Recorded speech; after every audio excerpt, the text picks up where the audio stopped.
از سعد بن مالک بن سنان خدری رضی الله عنهما روایت است ان ناسا من الانصار سألوا رسول الله صلی الله علیه و سلم، اینکه گروهی از انصار طلب کمک کردن از رسول الله صلی الله علیه و سلم، درخواست کمک نمودن، فاعطاهم، پس داد به ایشان، ثم سألوه فاعطاهم، باز از ایشان دیگه خواستن، طلب کردن، پس داد به ایشان، حتی نفذ ما عنده، تا زمانی که تمام شد هر چی که در نزدشان بود.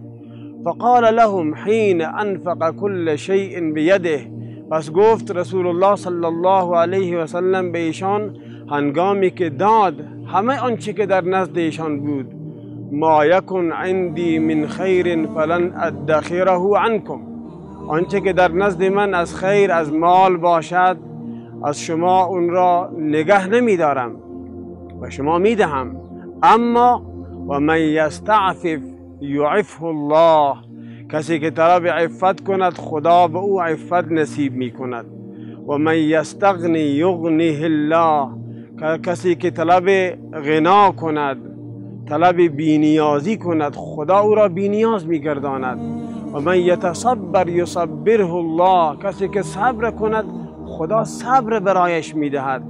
و ما اعطی احد عطاء خیرا و اوسع من الصبر، به هیچ کسی داده نشده است عطایی بهتر و بزرگتر از صبر، یعنی بزرگترین عطایی که به یک بنده داده شده باشد همانا صبر است. متفق علیه. بینندگان نهایت گرامی، در این حدیث مبارک نکات خیلی جالبی برای من و شما نهفته است. اولینش این که رسول خدا خیلی با کرم، خیلی سخی بود. سخی ترین فرد و شجاع ترین فرد رسول الله صلی الله علیه و سلم بود که تا حتی آخرین چیزی که در نزد او قرار داشت هم به دیگران میداد و به خود چیزی را نمیگذاشت.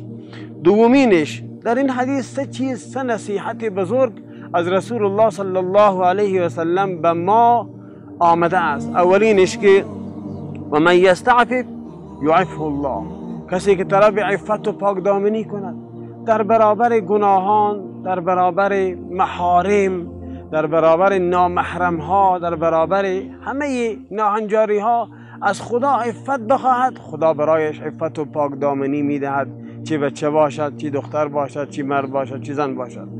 دومینش و من یستغنی یغنیه الله، کسی که طلب غنا کند از خدا بخواهد که او را الله متعال بینیاز از مردم بسازد و تنها محتاج خدا باشد، نه محتاج دیگری، خدا او را بینیاز می سازد، قلب او را بینیاز می سازد و بزرگترین بینیازی قلب است.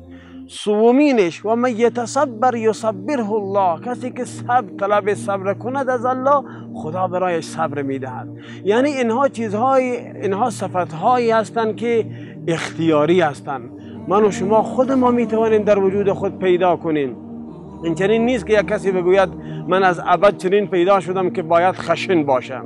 نه، تو می توانی مهربان باشی. از خدا طلب این را کن که خدا به تو صبر بدهد، مهربانی بدهد، خدا برایت عطا خواهد کرد. نکته اخیری که در این حدیث مبارک قرار دارد این است که چون صبر مهمترین چیز برای بندگان بود، صبر در مسئله طاعت هم صبر به کار می رود. انسان نمی تواند تا صبر نداشته باشد طاعت خدا را به گونه درست انجام بدهد. در برابر معصیت ها هم صبر به کار می رود. اگر انسان صبر نداشته باشد نفس و شیطان و هوا و هوس او را بیراه می سازند. در برابر مصیبت ها هم صبر به کار است. چون صبر چیزی مهمی بود، جناب رسول الله صلی الله علیه و سلم به آخر حدیث مبارک فرمود هیچ کسی به او عطای بالاتر از صبر داده نشده است. هر کسی که خدا به او صبر و استقامت داد بزرگترین عطای خداوندی برای او نصیب گردیده است. صدق رسول الله صلی الله علیه و سلم.